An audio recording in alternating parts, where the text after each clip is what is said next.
이렇게 처음에 공부하는 사람에게는 이 하나의 마음, 일심, 하나의 마음, 한마음, 주인공, 불성, 이걸 확인하라고 자꾸 직진심을 해줘서 가르쳐 보여야 된단 말이에요. 그래서 이 하나를 확인하도록 해야 된단 말이에요.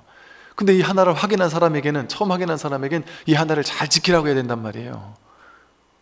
그래서 그걸 모구자랄이잖아요. 소를 잘 키워야 된다 이런단 말이에요. 소를 잘 키워야 된다. 이 법을 잘 지켜야 된다. 법을 잘 챙겨야 된다. 그래서 이 법에 자꾸 익숙해져야 된다. 분별에는 자꾸 낯설어지고 법에는 자꾸 익숙해지는 시간을 계속 오래오래 보내야 된다 이런단 말이에요. 그러다가 나중에 이제 이 법에도, 거기 법에 이제 취하고 있게 되면 나중에 이제 거기서 또 한 발 나아가야 되는 입장에 있는 사람에게는 한 마음이라도 취해서는 안 된다. 한 법도 없다. 본래 무일물이다. 한 법도 취해서는 안 된다 하고 해서 그 마지막 남아있는 하나조차, 법이라는 그 하나조차 딱 깨뜨려줘야 된단 말이에요. 그래서 아무것도 남아있지 않게. 법은 법이 아니거든요. 그러니까 법이죠. 근데 여기서 법이다라는 한 티끌이 남아있으면 그 또한 티끌이란 말이에요.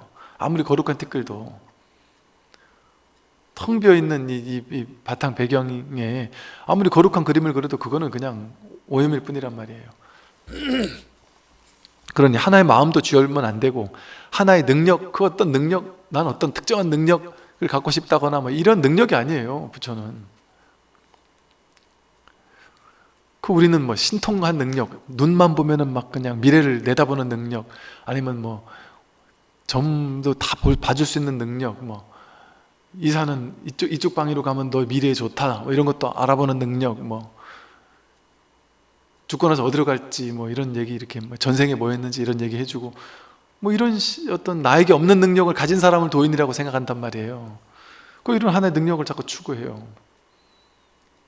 그런 능력 없어요, 여러분. 되게 중요한 얘기예요. 도인상, 삿된 도인상, 이거 빨리 깨뜨려야 되는 거예요. 왜? 그런 삿된 도인상을 가지면 그런 도인을 찾아다니니까, 추구하니까. 어떤 게 삿된 도인이에요? 우리가 위대하다고 느끼는 사람들이 삿된 도인이에요. 나는 모르는 거 알고 있을 것 같고, 나는 모르는 미래를 내다볼 것 같고, 뭔가 좋고 나쁜 걸 환히 알 것 같은, 둘로 나누는 건 다 도인이 아니거든요. 그러면 도인과 비도인이 있으면 그 사람은 도인이 아닌 거예요. 나는 도인인데 너희는 도인 아니야. 나는 아는데 넌 몰라. 이건 도인 아니에요. 아, 저쪽 방으로 이사 가면 좋고 이쪽에 살면 너 나중에 미래가 잘못돼. 불이법이 아니지 않나요? 저쪽은 좋고 여긴 안 좋다? 그러면 그거 어떻게 불이법이에요? 물론 이건 법의 자리에서 그렇다는 거예요. 현실에서는 다를 수 있죠. 왜? 우리는 분별하는 종생이니까. 분별하는 종생 입장에서는, 그러니까 제 말이 뭐예요? 또 이랬다 저랬다 하죠, 전마가. 분별하는 입장에서는 그것도 또 영 틀린 말은 아니에요. 그죠? 분별하는 입장에서는. 근데 분별을 넘어선 입장에서는 이 자리든 이 자리든 똑같단 말이에요. 근데 우리는 분별을 넘어선 입장을 공부하는 사람들이니까 이런 얘기를 제가 하는 거죠. 근데 이걸 또 이 얘기를 듣고서는 저 스님은 또 이럴 필요가 없단 말이에요. 왜? 저는 현실 얘기를 하는 게 아니니까. 현실은 당연히 좋고 나쁨이 있죠. 좀 더 좋은 터도 있을 수 있겠죠, 당연히. 그죠? 당장 과학적으로도 그래 밝혀졌다 그래요. 학생들이 공부를 되게 전체적으로 공부를 못했다가 학교 구조가 창문도 쬐끄만하고 어둑어둑하대요. 근데 공부 되게 못했다 그래요. 근데 이사를 갔는데 통유리창으로 활짝 열린 통유리창에 바깥에 숲이 딱 보이는 그런 통유리창 있는 학교가 이전을 했어요. 이전을 하고 나서 학생들 성적이 쑥 좋아졌다는 거예요. 그래서 이걸 보고는 통유리창으로 활짝 열린 세상을 바라보게 해주는 것만으로도 성적이 오른다라고 가설을 세웠어요. 그 사람들이 말도 되냐, 말도 안 된다 했단 말이에요. 그래서 그 실제 캐나다에서 101개인가? 고등학교, 중학교 이런 학교를 대상으로 그 연구를 똑같이 했어요. 놀라운 결과가 나왔습니다. 사람이 통유리창으로 더 많이 자연을 바라보고 자연과 교감하고 눈으로 많이 담을 수 있도록 공간 구조를 바꾸기만 했는데도 불구하고 성적이 쑥 올라가고, 심지어 이빨의 충치 확률이 줄어들고요, 사람이 정신적으로 문제가 될 확률도 줄어들고 정신적으로 건강해지고 이러더라는 거예요. 아니, 사람도 폐쇄된 공간에 딱 놓으면 사람이 미쳐버리잖아요. 그런데 자연 속에 뛰어노는 아이들은 어때요? 맨날 게임방 안에 가서 모니터만 바라보는 아이들보다 자연 속에서 뛰어노는 아이들이 훨씬 더 상상력과 뭐 창의력과 이런 것들이 당연히 있지 않겠어요? 당연히 있죠. 그러니까 그걸 제가 무시하는 건 아니에요. 현상세계는 그럴 수 있죠, 당연히. 그러니까 현상세계에서는 그러고 사는 것도 맞아요. 현상세계에서는. 그러니까 현상세계에서 그러고 사는 것까지 제가 다 무시하라는 얘기는 아니에요. 그러니까 어쩔 수 없이 현상세계 공부를 하는 사람들은, 이 중생세간에서 어쩔 수 없이 사는 사람들은 좀 보러 다닐 수 있죠. 그렇지 않나요? 그 사람들은 법에 대해서는 큰 관심 없으니까, 현실세계에 관심이 있으니까, 내가 부자 되는 거, 더 잘 되는 거, 이런 거 관심이 있으니까 할 수도 있겠죠, 그죠? 그러나 이 법을 공부하는 사람은 그 근원, 본질을 나는 현상세계 쭉정이에 관심 없다, 나는 꿈의 세계는 관심 없다, 꿈의 본질을 이루는 이 마음에 관심 있다, 그런 사람에게는 그런 분별의 얘기를 해주면 안 되죠.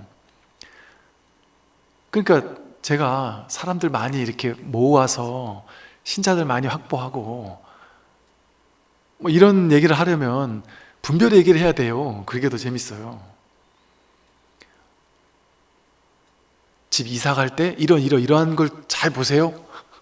이런 얘기 훨씬 더 먹히는 얘기예요, 요즘 사람들. 왜? 분별의 구조에 딱 맞는 얘기니까. 우리는 그런 거 좋아하잖아요. 아, 부자 되고 성공하려면 이렇게 하면 됩니다. 이런 얘기를 더 좋아하죠, 사람들이. 근데 무분별의 얘기를 좋아하겠습니까? 분별의 입장에서는 욕하는 얘기인데, 무분별의 얘기는요, 여기나 저기나 다를 게 없다고 얘기하면, 이사 가는데 뭔 방해를 찾냐, 무슨 좋은 날을 찾냐, 그냥 가고 싶을 때 가라, 이렇게 얘기하면 왠지 비전문가 같은 느낌도 들고 그렇게 얘기하면은 그걸 와가지고 근데 저기 이삿날 아니면 결혼 날짜 좀 받아주세요. 그럼 이거 뭐라도 이렇게 보는 척을 하면서 이렇게 딱 이렇게 받아줘야 돈도 되지 않을까요? 근데 그런 거 쓸데없다 이러면은 장사가 되겠냔 말이에요.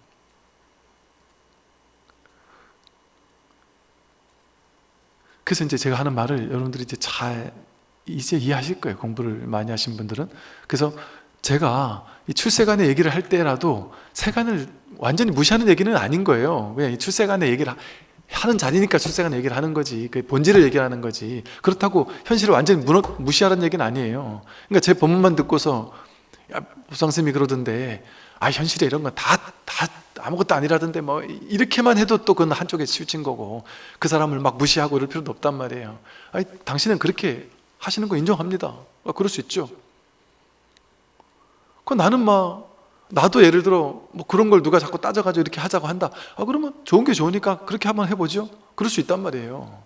근데 그렇게 안 됐을 경우가 있잖아요. 안 됐을 경우에 나는 상관없는 거예요. 그 사람은 그렇게 되면 좋은데 그렇게 안 되면 괴롭겠죠. 그 방위로 이사 가야지만 좋다는데 그 방위로 갔어요? 그럼 그 사람은 엄청 좋아하는데 그 방위로 못 가면 엄청 괴로워하겠죠?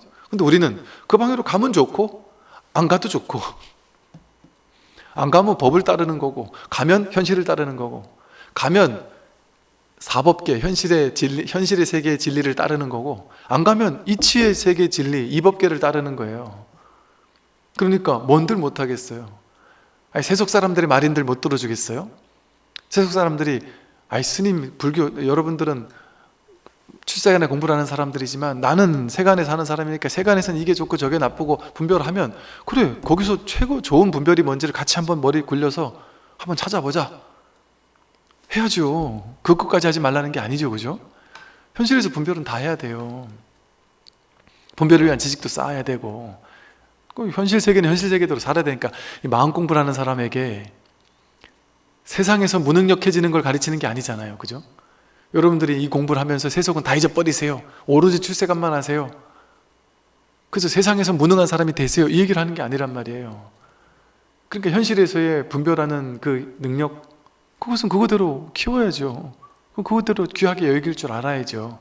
그러나 이 출세간에 딱 마음의 중심이 딱 가 있는 사람은 현실에도 분별은 분별대로 잘하되 분별이 될 때도 있고 안 될 때도 있잖아요. 내가 원하는 대로 가질 때도 있고 못 가질 때도 있고, 그럴 때라도 흔들림이 없단 말이에요. 현실에서는 분별을 따르지만 그게 안 돼도 상관없어. 되면 좋고 안 되면 말고, 되면 좋은데 안 돼도 좋아, 이걸 안단 말이에요. 이제 날마다 해피엔딩이 왜 그런지, 왜 절진바대 가면은 절마다 날마다 좋은 날이라고 써놓은지 이유를 안단 말이에요.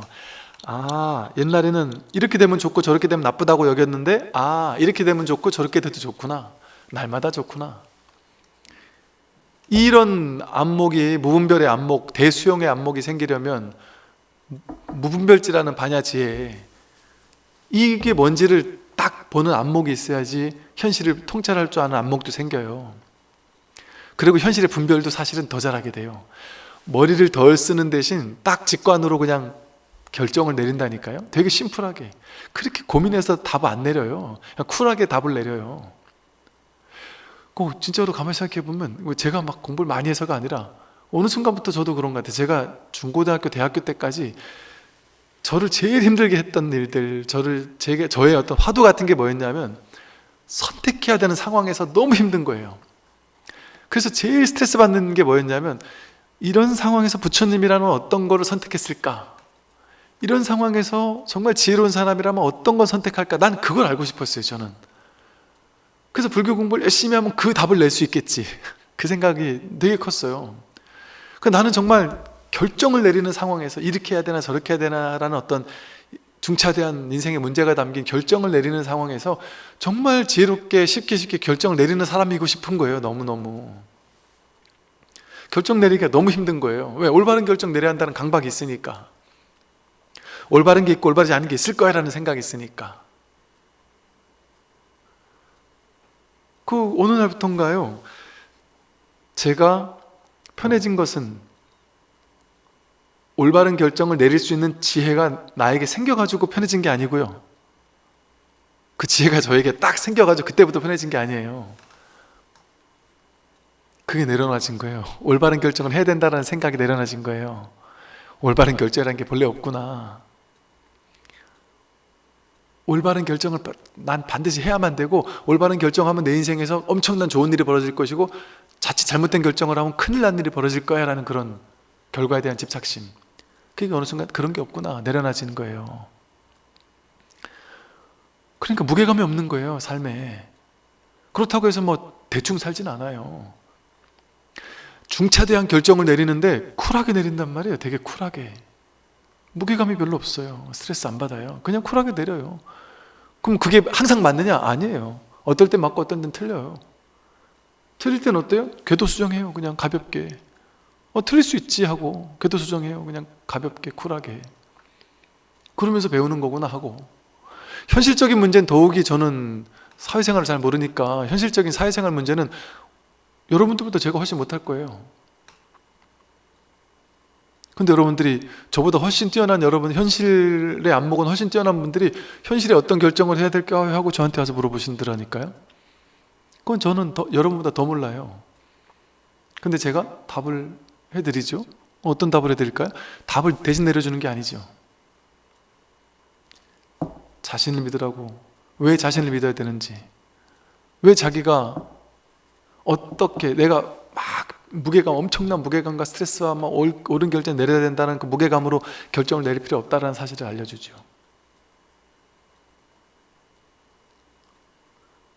그 집착만 빼앗아 가는 거예요. 그러면 삶이 되게 가볍다니까요, 여러분. 정말 심각한 문제가 가벼워져요. 여러분, 자식 좋은 대학 가는 문제, 취직하는 문제, 남편 진급하는 문제, 내가 회사가 이걸 투자를 해서 잘 되냐 못 되냐에 따라서 회사가 더 커질 수도 있고 망할 수도 있다, 이런 문제, 엄청 심각한 문제죠. 그런데 사실은 심각한 문제지만 동시에 가벼운 문제예요. 그거를 심각하게 생각해서 정신적으로 심각하게 여기면 정신적으로 이렇게 우리가 이렇게 축소가 돼요.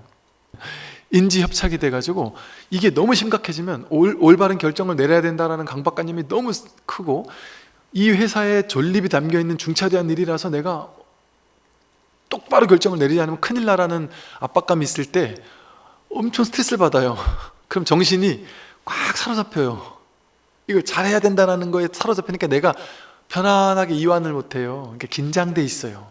긴장돼 있으면 온몸에 힘이 들어가고 정신적으로 수축이 되고 인지가 협착돼가지고 의외로 잘해야 된다, 좋은 결정을 내려야 된다라는 생각이 강할수록 어떠냐면 인지가 요만큼밖에 못 봐요. 전체를 못 봐요. 전체를 볼 줄 아는 본래 시야가 딱 닫혀버려요. 딱 사로잡혀요. 그럼 그 사람은 쓸데없는 결정을 내리거나 삿된 집착 때문에 결정을 내리거나 욕망 때문에 결정을 내려가지고 분별로 결정을 내려가지고 일을 그르칠 수도 있죠. 그럴 때일수록, 그래서 그런 얘기 있잖아요. 대기업의 회장님이 큰 스님을 찾아와서, 큰 스님, 제가 이 결정이 우리 기업의 전폐가 달려있는데 지금 우리가 지금 거의 망해가지고 지금 죽을 지경인데 어떤 결정을 내려야 할지, 제가 더욱더 망할지 아니면 여기서 내가 한번 살아날 근원이 있는지를 결정해야 되는데 어떻게 하면 좋을까요? 하고 막 그냥 큰 스님을 찾아왔단 말이에요. 그럼 큰 스님이 뭐라 그랬냐, 그 사람한테 당장 이 막 다음 주까지 결정을 내려야 되는 이 막 심각한 상황인데 이 큰 스님이란 사람이 답을 내려줘야지 말이지. 뭐라 하셨냐면 호흡을 지켜봐라. 방편으로 릴렉스 해라, 편안해, 마음을 좀 쉬어라, 이런 얘기 해봐야 못 알아들을 것 같으니까 좀 쉽게 직접적인 실천할 수 있는 얘기를 한 거예요. 호흡을 지켜봐라. 그랬더니 그 대기업 회장이 스님, 지금 제가 지금 평소 때처럼 고요하게 마음 공부할 수 있는 그런 상황이 아니고요. 그거는 지금 딴 사람한테 좀 마음 편하고 팔자 좋은 시간 좀 있고 이런 사람한테 그런 거에 시간하시고 저한테 지금 그렇게 거룩한 얘기 하지 마시고, 저는 지금 그 얘기 들으러 온 게 아닙니다, 스님. 저한테 딱 맞는 얘기를 해주세요. 저희 지금 당장 회사가 무너질 지경이라니까요. 몇 천억이 오고 간다니까요. 그렇기 때문에 하는 소리다. 너 나를 믿느냐? 진짜 스승을 믿는 마음이 있느냐? 그렇다면 호흡을 지켜봐라. 그게 무슨 말이겠어요? 지금 그 올바른 결정을 내려야 된다라는 그 압박감, 심리적인 축소된 협착된 그런 마음을 가지고는 올바른 결정을 못 내려요. 그리고 그 결정은 스님이 대신 못 내려줘요. 자기가 내려야지. 그럼 어떻게 올바른 결정 내릴 수 있을까요? 그 딱 정신적으로 딱 수축되어 있는 그 마음을 쉬게 해줘야 돼요. 부드럽게 풀어줘야 돼요. 이완할 수 있게 해줘야 돼요. 좀 쉴 수 있게 해줘야 돼요. 의식이 좀 이렇게. 그래서 숨도 쉬고, 우리가 화가 날 때도 화를 버럭 내기보다는 숨이라도 몇 번 쉬고 하면 훨씬 냉정하게 대응할 수 있듯이 호흡을 가만히 바라보게 되면 우리가 쉴 수 있게 돼요. 지금 여기로 돌아오거든요. 호흡은 항상 지금이거든요.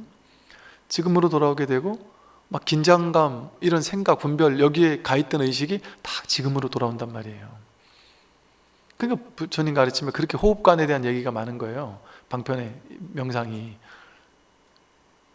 호흡은 항상 지금이니까, 지금 여기니까요. 그래서 좀 이제 내려놨다. 그래, 돼도 좋고 안 돼도 좋다. 안 돼가지고 망하면 내가 망할 팔짱갑지 뭐. 되면 좋지만 안 되면 어쩔 수 없는 거지 뭐. 난 최선을 다했어. 근데 안 되면 어쩔 수 없는 거야 하고 집착을 내려놓는 거예요. 최선을 다해서 했으면 좋겠지만 나는 신이 아니니까, 난 완전한 완벽한 사람이 아니잖아. 그걸 인정하는 거예요. 완벽할 수 없다라는 걸 인정하는 거예요. 모른다라는 사실을 인정하는 거예요. 그러면 내가 할 수 있는 최선을 그냥 최선의 결정을 내릴 뿐이다. 그렇게 쉰단 말이에요. 그러면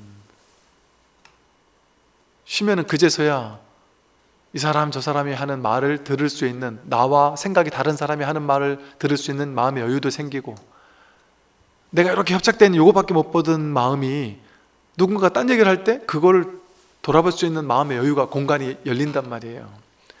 그럴 때 내가 이것만 보다가 이제 전체를 보는 안목이 생겨서 올바른 답을 내릴 수 있는 확률이 훨씬 높아지죠. 그렇게 되면. 그래서 사실은 그렇게 우리가 막 현실 잘 살려고 막 기를 써서 힘주고, 힘줄 때 유의 조작이 너무 많이 개입되고 자연스럽지 못하잖아요. 억지로 그걸 하게 되잖아요. 왜? 집착하니까 억지로 하죠. 어떻게든 내가 성공해야 된다는 탐진치 삼독이 생기니까 탐심 때문에 막 억지로 그 일을 해야 되거나 억지로 어떻게든 성공해야 된다라고 막 부담을 느끼거나 이런단 말이에요. 직장인이라면 이걸로 내가 잘릴 수도 있다. 집착 비우는 거예요. 잘린다면 그게 인연이겠지. 잘 되면 그것도 인연이겠지. 그럼 마음 내려놓고 그냥 결정하는 거예요. 쉽지 않지만 이게 쉽지 않은 것도 아니에요. 그래서 이거는, 이 마음 공부는 현실이에요. 현실 공부예요. 현실과 딱 붙어 있어요. 내 마음 공부가 얼마나만큼 됐느냐에 따라서 현실도 잘 산다니까요. 가볍게. 현실의 결정도 쉽게 가볍게 내리는데 희한하게 잘 된다니까요? 라는 말은 못하겠네요. 우리 눈으로 봤을 때 잘 되는 일일 수도 있고 안 되는 일일 수도 있으니까. 근데 안 되는 일이 벌어질 때는 안 돼야 되기 때문에 안 되는 일이 벌어져요. 그러니까 삶을 완전히 신뢰하게 되는 거예요. 완전히 삶에 내맡겨요. 내가 없어요. 나라는 게 따로 없습니다. 근데 나라는 걸 내세우면 내 욕심이 생기고, 내 욕심대로 안 되면 화가 나고 막 분노하게 되고, 그게 바로 어리석음이거든요. 나라는 거. 그 나라는 걸 가지고 가지는 게 치심이고요. 나라는 걸 가지면 내 거를 챙기는 욕심이 생겨 탐심이고, 그대로 안 되면 화나는 게 진심이잖아요. 그러니까 이 탐진치 삼독이 중심이 돼가지고 결정을 내리게 되면 그거는 잘못된 결정이 되기가 쉽죠. 내가 내린다고 생각하니까 그래요. 내가 내 인생을 잘 살 수 있다. 내가 내 인생을 이끌고 간다. 다 어리석은 생각에 내가 없어요. 이게 내가 아니라 이 삶이 나예요. 이 한 개체가 내가 아니라 이 회사 전체가 나예요. 나만 내가 아니라 회사 구성원들 다가 나고요.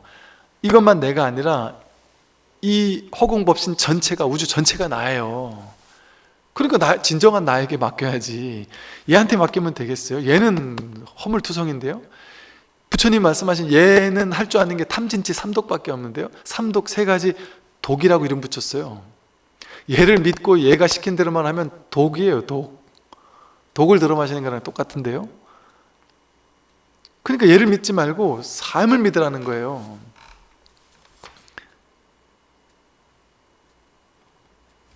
이제 저 뒤에 가면요, 저 뒤에도 아니야, 다다음 주쯤에 나올 건데 꿈에 대한 얘기가 나와요. 그러면서 꿈꾸는 걸 물어보면서 그 몸이 네 몸이냐 본래 몸이냐, 본래 몸입니다. 그러니까 너가 꿈속에서 말하고 움직이고 활동하는 것은 그대랑 다르냐 같으냐, 다르지 않습니다. 그러니까 다르지 않다면 그 몸 그대로, 그 활동 그대로, 그게 그대로 법신 아니냐. 즉 꿈속에 있는 하나의 꿈을 꾼 한 명, 나라는 꿈속의 주인공 있잖아요. 그게 나라고 여기잖아요. 꿈을 꾸는 동안은 이 꿈을 나라고 여기잖아요. 근데 사실은 그 꿈만 나냐 이거예요. 꿈속에서 내가 활동하는 꿈 전체가 나잖아요. 내가 꿈의 의식이 이 꿈 전체를 펼쳐냈잖아요. 그럼 꿈속에 이 등장인물 하나만 나가 아니라 저 사람도 나고 저 사람도 나고 빌딩도 나고 그 꿈 전체가 나잖아요. 꿈의 활동 전체가 나잖아요. 이 몸이 내가 아니라 몸이 왔다 갔다 하는 활동이 나잖아요. 말하는 게 나잖아요. 남과 내가 대화하는 게 나잖아요. 그 모든 활동이 전부 다 나고 남들도 전체가 나잖아요. 이 꿈 전체가 나라니까, 이 법신이 나라니까요. 그걸 모르니까 이게 난주하니까 내가 내릴 수 있다고 생각해요. 내가 결정 내릴 수 있다고 생각해요. 결론 내릴 수 있다고 생각해요. 법신이 나라니까요. 그러니까 법신의 지혜를 믿고 따라야죠. 그러니까 지금 이 에고를 이제 내가 쓰고 있잖아요. 그러니까 이 캐릭터를 내가, 여러분 게임 캐릭터 처음 게임 시작하면 처음 시작할 때 제일 먼저 하는 게, 요즘 게임은 제가 못 만나서 모르겠는데 옛날 우리 스트리트 파이터 같은 게임을 보면 이렇게 돌려서 어느 사람을 내 걸로 만들까 게임 캐릭터 지정 먼저 하잖아요. 근데 내가 꿈 전체를 만든, 그 게임 전체를 내가 만든 사람이면 이 캐릭터를 하든 저 캐릭터를 하든 어차피 내가 다 만든 거랑 다 똑같은 나지만 일단 내가 몰입을 해서 즐기기 위해서는, 삶을 즐기기 위해서는 한 캐릭터를 선택해야 된단 말이에요. 그렇게 선택된 게 이거거든요. 여러분의 지금 그 몸이거든요. 내가 전체가 잠깐 게임 속에 들어가야 되니까, 인간계에서 살아야 되니까, 그걸 통해 깨달아야 되니까 부득이하게 게임 캐릭터 하나를 정한단 말이에요. 그래서 이 게임 캐릭터를 정했잖아요.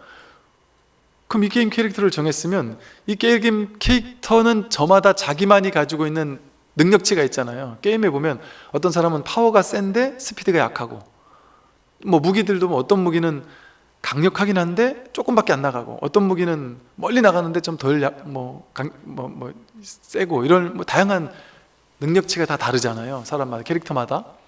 그러니까 우리는 저마다 성격 다르죠, 외모 다르죠, 능력 다르죠, 재능 다르죠, 관심사 다르죠. 다 다른 거예요. 그래야만 이 세상이 돌아가는 거죠. 다 다른데다가 다 다르니까, 여러분 신기하지 않나요? 이 70억 넘는 인구가 자기가 좋아가지고 결혼하는 사람이 다 달라요. 그때는 좋아서 결혼할 텐데 더 신기하게 다 달라요. 그럴 수가 있어요? 그럴 수가 사실은 없잖아요. 왜냐하면 우리 연예인들 봐도 잘생겼다, 예쁘다 하면 그 연예인은 좋잖아요. 그럼 뭐 그런 사람만 결혼할 수 있어요? 그렇게 만들어 놓으면 세상이 돌아가지가 않겠죠. 그러니까 그 인연을 맞춰주기 위해서 이 시스템이 절묘하다니까요. 결혼할 때가 되거나 사랑할 때가 되면 콩깍지 시스템을 딱 가동시켜요. 그래서 그때는 정상적인 판단을 못 하는 거예요. 모든 사람이 주변에서 다 안 돼 안 돼 해도 내 콩깍지 시스템이 딱 그때는 작동을 너무 워낙 강력하게 하니까 그냥 이 사람 아니면 안 될 것 같은 거예요. 죽을 것 같은 거예요. 남들이 다 반대해도. 그럼 그 콩깍지 시스템은 왜 생길까요? 그 사람에게? 그것도 자기 인연인 거예요. 그게 자기의 어떤 다양한 어떤 능력치인 거예요. 그걸 통해서 내가 삶을 살아야 되는 거야. 그 파트너와 함께 그 게임의 세상을 헤쳐나가야 되는 거죠.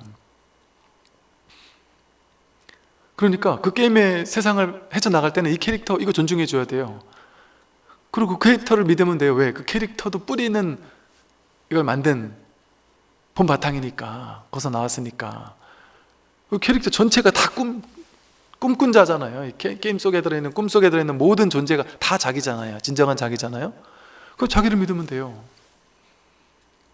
그러니까 현실에 사는 데 있어서는 내가 할 수 있는 만큼만 최선을 다해서 하면 그게 잘하는 거예요.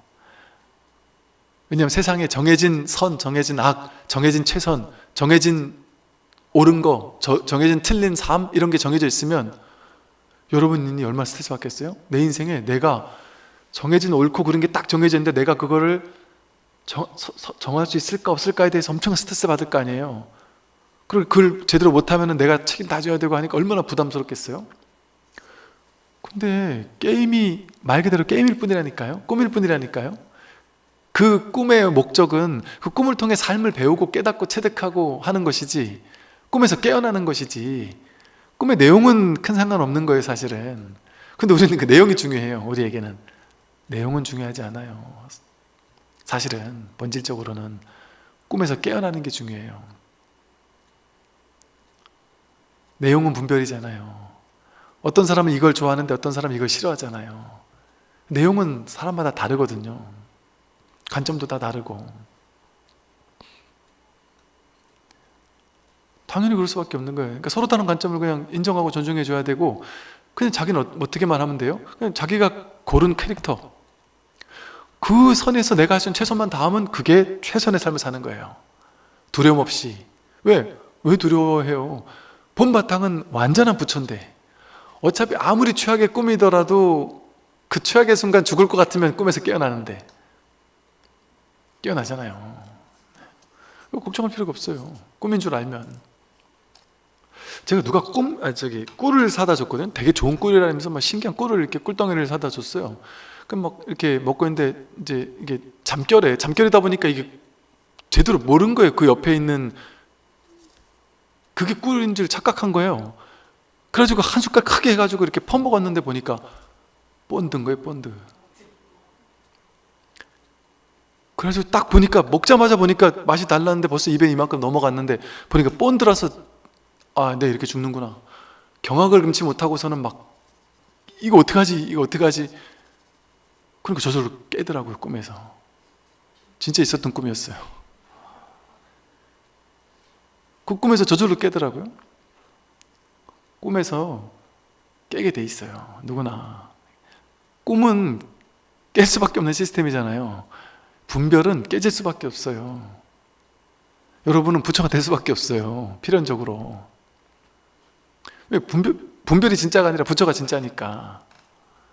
파도는 결국 바다일 수밖에 없죠. 바다로 돌아가야지만 바다예요? 파도인 채로 바다죠. 여러분은 파도란 말이에요. 근데 파도에만 집중하고 있는 게 나는 파도인 측면에만 집중하고 있으니까 바다가 되고 싶어 이러죠. 파도가.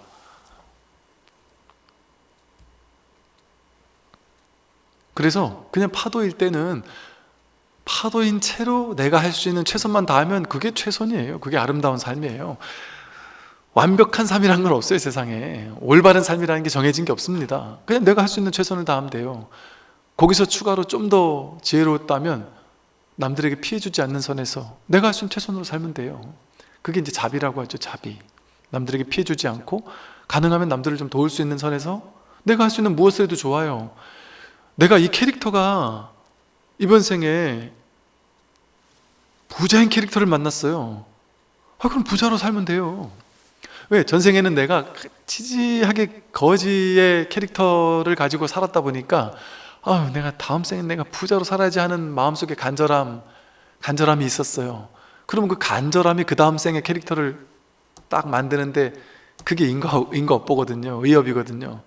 그 작용을 해요. 그러면 그 다음 생에 부자로 만나는 거예요. 그러면 그 다음 생에 내가 왜 부자가 됐겠어요?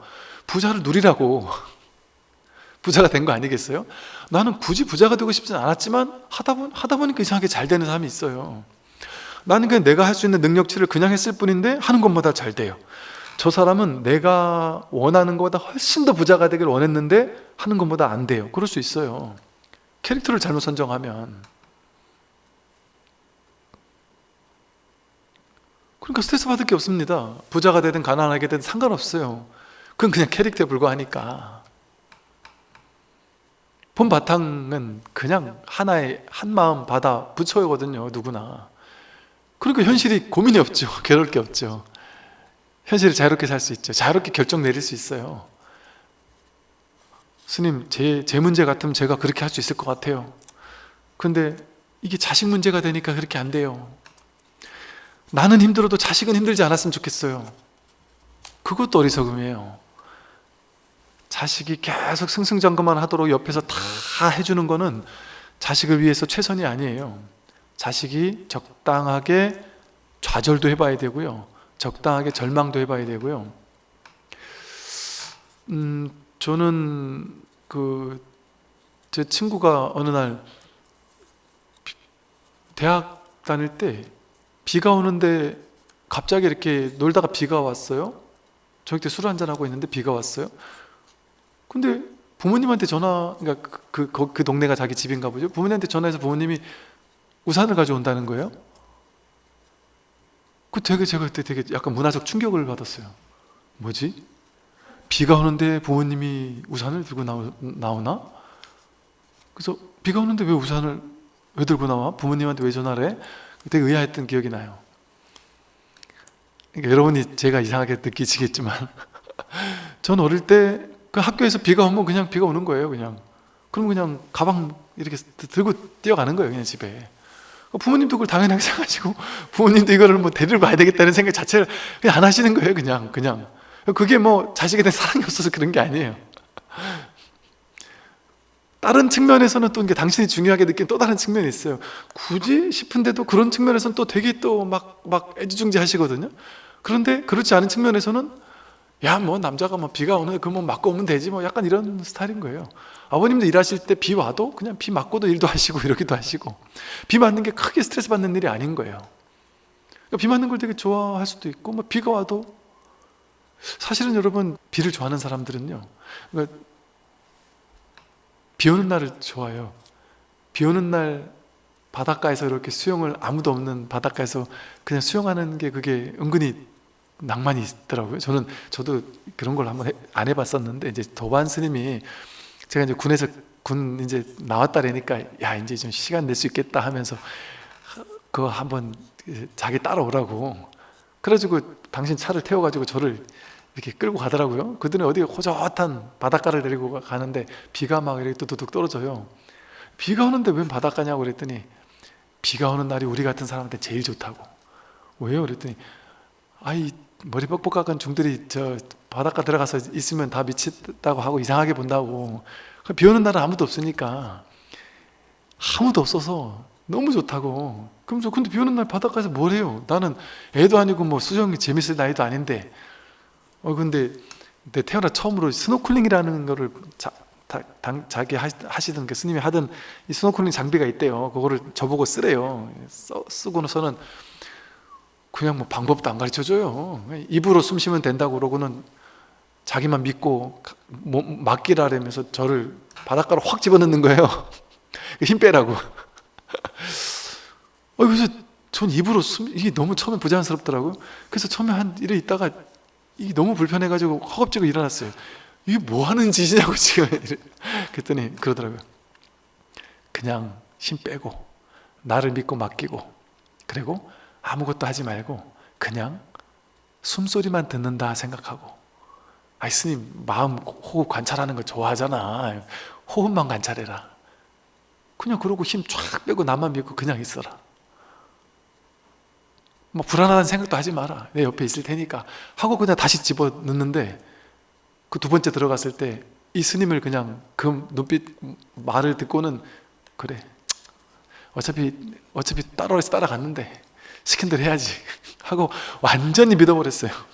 그 힘을 쫙 빼고 그냥 가만히 앉아 있으니까 갑자기 눈앞이 새로운 세상이 확 보이면서 물고기들이 막 지나가면서 거북이 요만한 그 자라 같은 것도 지나가고 하면서 아주 정말 그 니모같이 생긴 물고기도 지나가면서 제 숨소리가 이렇게 크게 그냥 귓전을 막 울리면서 들리는데 이 양반이 왜 날 여기 데리고 왔는구나 알겠대요. 되게 새로운 경험이었어요. 이런 또 세상이 있구나. 그럼 난 이 양반이 무슨 스노클링을 하러 비 오는 날이나 뭐 호차 타고 간다 하길래 왜 가는 거지? 이해를 못했었거든요. 근데 그것도 나름의 또 즐거움이 있더구만요. 나름의 또 재미가 있더구만요. 뭔 얘기다 이런 얘기까지 왔죠? 뭔 얘기 하다가 온 것 같은데 생각나면 말씀드리겠습니다. 그래서 내맡기면 돼요. 세상에 내맡기면 돼요. 못할 것도 없고 반드시 해야 될 것도 없고 반드시 하지 않으면 안 될 것도 없고 반드시 하지 말아야 될 것도 없어요. 인연 따라 주어진 것을 그냥 누리면 돼요. 그 게임 캐릭터가 게임 속에 들어가서 뭘 해요? 게임 세상 속에서 즐기면 되죠. 이 세상이라는 이 놀이터를 그냥 마음껏 휘젓고 다니면 돼요. 하고 싶은 거 하면서.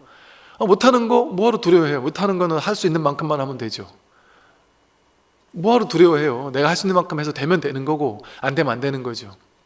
모든 일은 사실은 내가 할 수 있다고 느끼지만 그 오만이에요. 되는 일도 오주법계가 도와줘야 되는 거고 안 되는 일도 오주법계가 안 되도록 하니까 안 되는 거예요. 사실은 내가 하고 안 하고가 아니에요. 공기라는 신이 나에게서 떠나가 버리면 숨을 못 쉬니까 바로 죽을 거 아니에요? 공기만 없어도 죽는 게 뭔 나예요? 밥만 먹어도 죽는 사람이 어떻게 나예요? 밥이 나죠. 공기가 나죠. 이 세상이 나죠. 우주 전체가 나죠. 그러니까 나를 성공시키는 것도 이 우주법계 법신부처님이 하는 거고 나를 실패하게 만드는 것도 법신부처님이 다 뜻이 있어 한단 말이에요. 그러니까 완전히 믿고 맡기면 세상살이가 완전 속편해지는 거죠. 고민할 게 없죠. 근심 걱정할 게 없죠. 너무 자유롭죠. 정말 진짜 어느 순간부터인가요? 제가 그렇다고 여러분 20대 때보다 지금 나이가 들면서 결정할 일이 더 적겠어요? 중차대한 결정한 일이 더 적겠습니까? 더 많죠. 근데 정말 쉽게 결정을 내리고 정말 쉽게 가볍게 결정을 내리고 아니면 가볍게 그만두고 너무 쉽게 결정 내리고 쉽게 산 것 같아요. 되게 가볍게. 너무 중차대한 일인데도 불구하고 그냥 마음 가면 오케이 해서 가보는 거예요. 가보니까 아니다? 그럼 아닌데 하고 나오는 거예요. 안 하는 거예요. 그럼 또 다른 길을 또 가보는 거예요. 나에게 주어진 길 중에. 그것도 그게 아니면 또 다르게 수정하는 거예요. 얼마나 재밌어요. 착착 정해진 대로만 가면 이게 재미가 없지 않을까요? 근데 저쪽 갔다 오지 않고 바로 갔으면 더 좋았을 텐데 하지만 저쪽 갔다 왔기 때문에 배우고 깨닫는 게 있어요 또. 내가 실수했기 때문에 내가 실패한 것 같지만 그게 실패가 아니었단 말이죠. 우리를 배우고 깨닫게 해주기 위한 과정이었단 말이죠. 그런 방식으로 삶은 항상 우리를 돕고 있어요. 그러니까 그런 말이 있다고 하면요, 우리가 뭐 밴드에다가 누가 미션 밴드에다가 올렸던 글이던데, 괴로움은 나에게 일어나는 일이 아니라 나를 위해 일어나는 일이다, 이런 방편을 썼더라고요. 괴로움은 나에게 일어나는 일이 아니에요. 이 내가 없어요. 괴로울 내가 없어요. 그냥 이 괴로움이 일어나는 건 나를 위한 거예요. 항상 진정한 자기를 위한 거예요. 모든 사건 사고가 전부 다 나를 위한 거예요. 괴로운 일도 즐거운 일도 좋고 나쁜 일이 전부 다가 평등하게. 그러니까 한 세상 푹 쉬면서 이젠 즐기듯 사는 거예요. 이런 사실을 알고 나면 뭐 그렇게 막 스트레스 받고 심각할 게 있어요. 자기 집착만 내려놓으면 아무것도 아닌 거예요. 평생토록 중요했던 일이 순식간에 아무것도 아닌 걸로 바뀐다니까요. 마치 어떤 보살님이 그러더라고요. 보살님 본인 스스로가 너무 스트레스 받았고, 왜 자식 성적 때문에, 공부 때문에 너무 스트레스 받았던 보살님이 계세요. 그 자식이 공부를 썩 잘했대요. 공부를 썩 잘하지 않았으면 이 집착도 덜 했을 텐데, 공부를 썩 잘하니까 좀만 뒷바라지 해주면 훨씬 잘할 것 같다는 거예요. 그리고 그 아들 주변에 보니까 너무 잘하는, 뭐 우리 영재고 같은 데 가고 막 이런 너무 잘하는 친구들이 있는데, 그 친구들 옆에서 따라다니기만 해도 성적이 막 같이 올랐던 걸 보고 사니까 얘도 쟤만큼 할 수 있겠는데 생각이 드니까, 유명한 대학교를 보내야 되겠다, 이런 이제 집착이 어느 순간부터 생겨서 중고등학교 때부터 막 엄청나게 학원을 보내면서 막 올인을 한 거죠. 그런데 얘는 되게 낙천적인 성격이라 공부는 나름 잘하지만 공부만 하고 못 사는 사람인 거예요.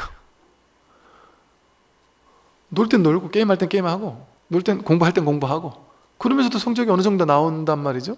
근데 이 엄마 입장에서는 얘가 이렇게 머리 좋은 애인데, 내가 옛날에 했던 것처럼 하루 종일 공부만 하면 얘는 분명히 좋은 대학을 갈 텐데 이걸 왜 안 하지 하는 게 너무 스트레스인 거예요. 그러니까 얘가 게임할 때마다 막 스트레스를 받는 거예요. 처음에 게임 한 10분쯤 할 때까지는 가만히 놔둔대요. 봐준대요. 참자 20분 놔둔대요. 20분 넘어가면 그때부터 이제 스트레스를 받기 시작해서 30분쯤 넘어가면 자식도 스트레스 받으면서 자꾸 눈치를 보고, 나도 눈치를 자꾸 주고, 내가 화가 나서 못 참겠대. 그러다가 또 소리를 지르고, 그러면서 이 공부에 대한 막 스트레스를 받고 막 너무 막 기대치가 높아지니까 몇 년 동안 자식하고 사이가 안 좋아지고 막 자꾸 부딪히고 막 너무 스트레스 받더래요. 근데 그분은 제가 어떤 거에서도 모르겠어요. 어떤 법문을 듣다가 문득 본인이 깨달았대요. 뭐 다른 걸 깨달은 게 아니라 내가 괴로운 이유를 확실히 깨달았대요. 진짜로 내가 만든 거였네요. 지금까지 내가 몇 년을 괴로워했던 것도 내가 만들었고, 자식 힘들게 한 것도 내가 만들었고, 정말 이거 어떻게 이게 몇 년 동안 내가 이게 옳다고 생각했는데 이게 이렇게 순식간에 확 내려놔지죠? 확 내려놔지더래요, 문득. 그래서 아들을 딱 불러놓고는, 그동안 미안했다. 네가 잘하니까 더 잘했으면 하는 마음으로 내가 좀 과하게 욕심을 부렸던 것 같다. 근데 그때는 욕심인지 몰랐는데 지금 되돌아보니까 이게 욕심이었구나. 내가 처음보다 지금 너한테 너무 과도하게 막 이렇게 매달리는 걸 보니까, 지금 보니까 이게 욕심이었다는 게 분명해진다. 그동안 미안했다. 근데 너한테 모든 걸 맡길게. 나 이제 그냥 너가 원할 때 얘기해라. 그럼 내가 도와줄게. 너가 학원을 가고 싶으면 가게 도와주고, 뭐 태워달라면 태워주고 다 도와는 줄게. 그러나 너에게 이제 내가 과도한 요구하지 않겠다. 너가 가고 싶은 곳을 가고 너가 하고 싶은 만큼 하면 된다. 이거 정말 진심이다. 그랬더니 와, 우리 엄마 이게 아니고 의심의 눈초리로, 알았어요, 그게 하루나 이틀 가겠나, 의심의 눈초리로 보더라는 거예요. 그런데 정말 확 뒤집어졌대요. 전 그 얘기 듣고 알았다니까요. 사람들이 깨달은 거 상관없이 한 생각 확 뒤집어지는 건 잠깐이구나, 한순간이구나. 그날 이후로 정말 딱 끊었어요. 담배 끊듯이 자식 공부 집착을 딱 끊었단 말이에요. 그런데 진짜 한 달, 두 달 지났는데 정말 끊어진 거예요. 아들이 엄마가 학교 가라고 깨워야 되는데 학원 가라고 닥달을 하기 시작해야 되는데, 게임하지 말라고 한마디 해야 되는데, 막 닥달할 때는 게임하다가 20분쯤 지나면 눈치를 자꾸 보면서, 이걸 엄마가 그래도 기분 좋을 땐 좀 더 해도 될 거 막 이 눈치 보면서 막 자꾸 이렇게 막 씨름을 하니까, 내가 지금 공부해야 되긴 하는데 그래도 엄마가 뭐라고 하기 직전까지 내가 게임해야지, 이런 마음이 있었다는 거죠. 근데 엄마가 아예 신경 안 쓰니까 탁 놔버리니까, 니를 믿는다, 게임해도 너를 믿는다, 게임 잘하다가 나중에 게임 개발업자, 개발하는 엔지니어가 될 수도 있겠지, 세계적인 게임 개발해서 대박 날 수도 있겠지, 다 맞겠다는 거예요. 이게 처음에는 너무 좋아서 게임도 신나게 하고 막 이러다가, 나중에는 오이씨 이거 진짜네, 엄마가 나를 챙겨주, 공부는 어떻게 했는지, 뭐 숙제는 얼마큼 했는지, 학원은 잘 따라가는지 다 챙겨줘야 되는데, 가방은 쌌는지 뭐 챙겨줘야 되는데, 이거 안 챙겨주니까 처음엔 좋았다가 나중에는 학교 가서 안 챙겼다고 선생님한테 혼나고, 학원에서 또 뭐 안 했다고 혼나고, 이러다 보니까 어이씨 이거 이제 진짜네, 그냥 있다 큰일 나겠네. 그러니 본인 스스로 하기 시작하더라는 거예요. 본인 스스로 하기 시작하더래요. 한 일주일 있다가 이 보살님이 완전히 난 줄 알았는데 쬐끔은 올라오길래 진짜 놓자 싶어가지고, 그 보살님은 딴 일을 시작했대요. 평소에 해보고 싶은 게 있었는데, 자식 뒷바라지 때문에 못하는 게 있었는데, 이걸 해야지 해가지고 그걸 하러 나가버렸대요. 그냥 봄은 마음이 올라오니까. 그래서 거기에 그냥 꽂혀가지고 그 일을 열심히 했대요. 자기개발. 그러면서 아이한테도, 너 공부 뒷바라지에 내가 너무 집착해서 너를 힘들게 한 것 같아서, 엄마도 엄마 인생 있지 않냐, 나 내 인생 열심히 한번 살아보겠다. 그리고 실제 거기에 올인하니까 얘가 이제 긴장을 한 거예요. 그런데 그러고 한 달쯤 지나가지고 완전히 달라졌대. 아이가 완전히 달라졌대요. 그냥 100% 자기가 한대. 자기가 공부하는 얘기 하나도 안 하는데 더 열심히 한대요. 자기가 계획 세우고. 물론 모든 사람이 다 이렇게 바뀌지는 않을 수도 있겠죠. 근데 이런 사례도 있더란 말이죠. 그래서 이렇게 한 생각 탁 뒤집어지는 거는, 자기 집착 자기가 내려놓는 거는 어려운 게 아니에요. 그리고 집착도 자기가 한 거잖아요. 그러니까 집착을 내려놓는 것도 누구만 할 수 있어요. 자기만 할 수 있어요. 누가 해주는 게 아니에요. 자기만이 할 수 있어요. 한 생각이에요. 한 생각. 도노예요. 그게 바로 도노예요. 현실 삶에서의 도노죠. 문득 깨닫는 거예요. 이게 문제가 나였구나, 이 사실을 문득 깨달아서 현실이 문득 바뀌는 거예요. 그러나 그 이후에도 욱하고 한 번씩 올라오죠. 그러니까 그 이후에 점수가 필요한 거예요. 현실에서도. 오늘 여기까지 말씀을 드리겠습니다. 말씀하십시오.